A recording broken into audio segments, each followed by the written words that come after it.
दिखा सकते हैं। अतीत का इतना ही उपयोग है जितना रियर व्यू मिरर का एक कार में उपयोग होता है। पीछे का भी हमें दिखाई पड़ता रहे ये जरूरी है, लेकिन चलना भविष्य में है, बढ़ना आगे है। और अगर भविष्य की तरफ देखने वाली आंखें बंद हो जाएं, तो दुर्घटना के अतिरिक्त और कुछ भी नहीं हो सकता। भारत का 2000 साल का इतिहास एक्सीडेंट्स का, दुर्घटनाओं का इतिहास।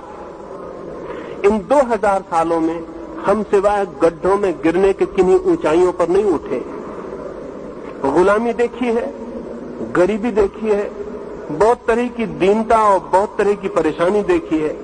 और आज भी हमारे पास भविष्य की कोई ऐसी योजना नहीं है कि हम ये सोच सकें कि आने वाला कल आज से बेहतर हो सकेगा। वरन जवान से जवान आदमी से भी बात की जाए तो वो भी यही कहता हुआ मिलेगा कि कल और स्थिति के बिगड़ जाने का डर, रोज चीजें बिगड़ती चली जाएंगी, ऐसी हमारी धारणा है। इस धारणा के पीछे कुछ कारण, हमने अपने उटोपिया को पास्ट ओरिएंटेड रखा हुआ है। इस देश में हमने जो समय की धारणा की है, जो हमारा टाइम ऑर्डर है, वो ये कहता है कि सबसे अच्छा युग हो चुका, अब आने वाला युग बुरा होगा।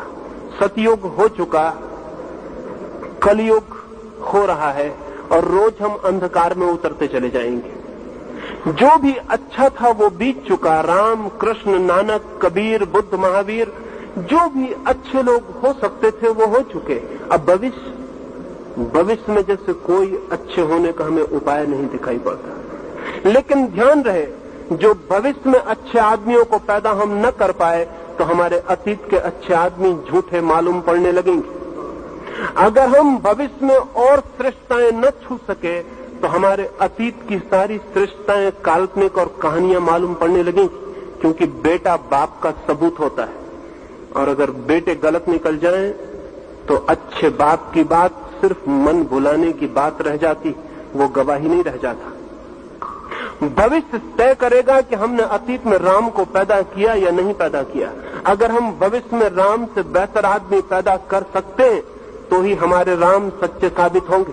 अगर हम राम से बेहतर आदमी पैदा नहीं कर सकते तो दुनिया हमसे कहेगी कि राम सिर्फ कहानी है, यह आदमी तुमने कभी पैदा किया नहीं। अगर हम भविष्य में भीख मांगेंगे तो कोई मानने को राजी न होगा कि हमारे पास स्वर्ण की नगरियां थी।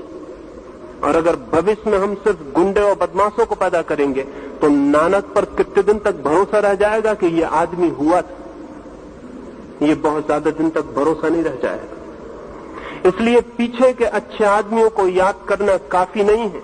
अगर सच में ये अच्छे आदमी हुए हैं, हम ऐसा दुनिया को कहना चाहते हो, तो हमें इनसे भी बेहतर आदमी रोज पैदा करने होंगे।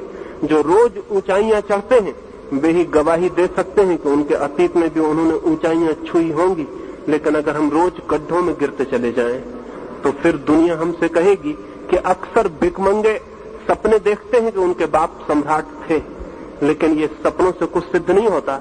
इससे सिर्फ इतना ही सिद्ध होता है कि भिखमंगे कंसोलेशंस खोज रहे हैं, सांत्वनाएं खोज रहे हैं, अपने मन को समझा रहे हैं। भूखा आदमी रात में सपना देखता है राजमहल में निमंत्रण मिलने का, लेकिन रात का सपना ये नहीं बताता कि राजमहल में निमंत्रण मिला है। मनोवैज्ञानिक कहते हैं कि उससे इतना ही पता चलता है कि वह आदमी दिन में भूखा